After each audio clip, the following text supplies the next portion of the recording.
For the East Michigan Environmental Action Council, I'd like to introduce you to our leadership team. Myself, Will Copeland, I'm an MC, cultural organizer, and climate justice activist. Daryl Jordan, who's a longtime Detroit resident, but he's also worked nationally and internationally in a variety of campaigns.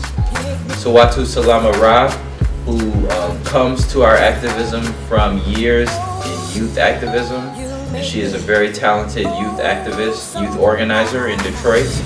And Diana Copeland, who is a EJ specialist, an environmental justice specialist, and an institution builder.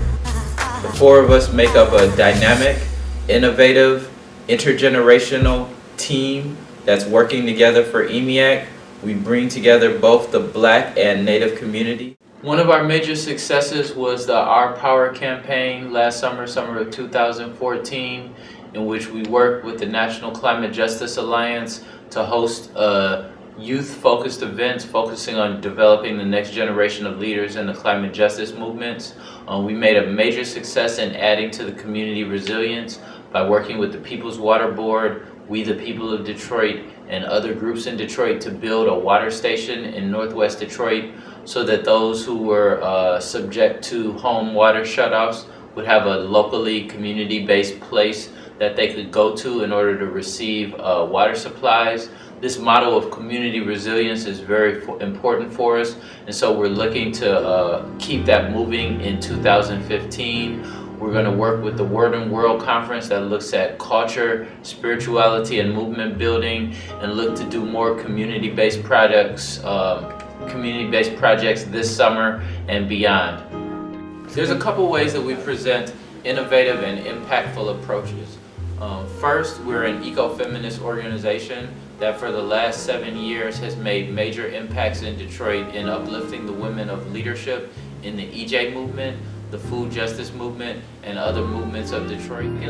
We work very well intergenerationally, connecting elders with youth, connecting our youth program through leadership development and our elder program through popular education and the exchanging of stories. Thirdly, we work with culture and healing to provide new and innovative ways for people to learn about environmental justice, to learn what the impacts are, to learn and really be able to take it to heart and make it personal. Because personal change is a part of the systemic change. And the personal actions that are needed for more accountability and more community ownership, it takes new behaviors and it takes new ways of action to create this visibility and to create these powerful community patterns. And so that's how we combine those different factors together in innovative ways, which is part of the EMEAC approach. You're going to see the Our Power video. In this, you're going to see the power of our intergenerational organizing.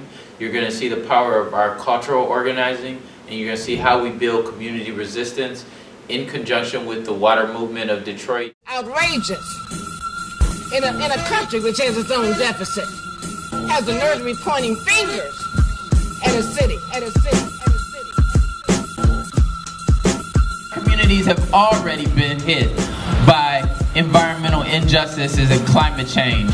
And so right now we are taking that to look and see how can these communities take national leadership. The Climate Justice Alliance has put forth the Our Power campaign to highlight the voices of these local struggles. Communities are not just on the front lines of these struggles, but we're actually the leaders in the solutions to these struggles. It's an emergency. It's an emergency. However you're transitioning something from the old into the new that is going to represent you and not exploit you, you're part of a just transition. It's very important that we learn the responsibility of land ownership and how to acquire land. Right now, at any given moment, people are coming and taking land. So if you're going to bring a development project into the community, you know, what are we getting from it? It has to be beneficial to us as well. What do we need to contribute to the earth? How do we hold the earth as sacred? How is this also a healing space? How are we connecting to the environment? And how does that make families whole? Yes, our Power Conference this weekend is just phenomenal. Youth from all around the world, all around the nation are pouring into Detroit and lending their thoughts, their strategies on what new economies look like. What is a transition from constant acquisition to sharing resources and pooling resources? What does that look like? How do we get there? And what does the transition look like? We're building a toolkit so that people can see how easy it is to share resources with people in our families, in our communities, at our schools. A lot of the things that we're working on right now is trying to find a way to shift our tribal economy from being like really heavily dependent on resource colonization.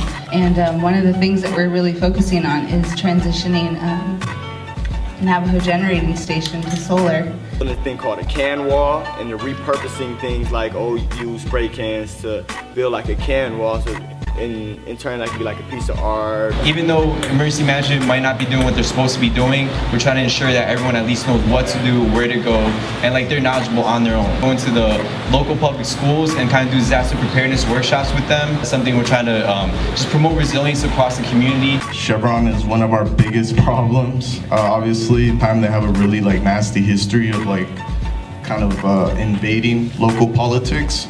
Explodes, and when it does, we have to clear out all of our gardens and test our soil to make sure that we can actually grow food for the people again.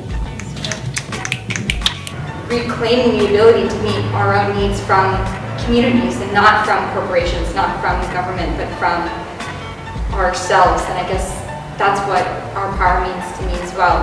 The ability to take power away from those who've abused it and got us into this mess. Programmers think you have so much that you differ, you know, because stereotypically someone's from some other place. Like, we all want a better world to live in. We slowly decomposing, getting knocked off the map. Arteries overflowing with oil, pumping poison into the soil. So there's death in the back of our toil. Putting our water right next to copper coils, making my blood boil.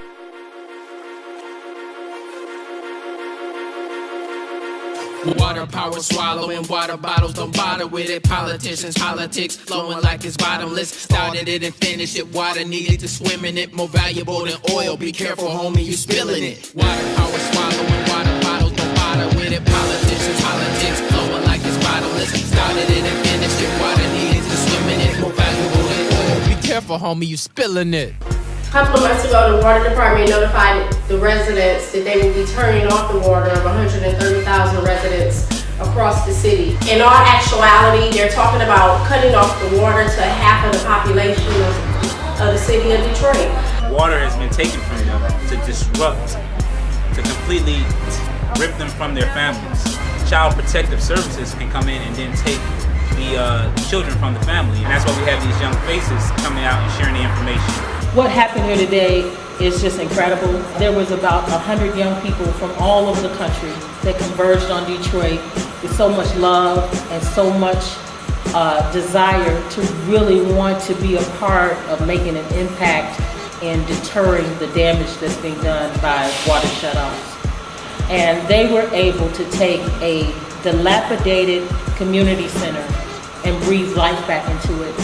It's been reinvigorated and really is a space where we're going to be able to bring in families and children and service them by providing the first people's water station. Through our power and what was so impressive about their commitment and dedication, they not only helped us clean up and fix up this center, but they actually helped us canvas. What you will do is help us get the word out. So that's equally as important as getting the water station up.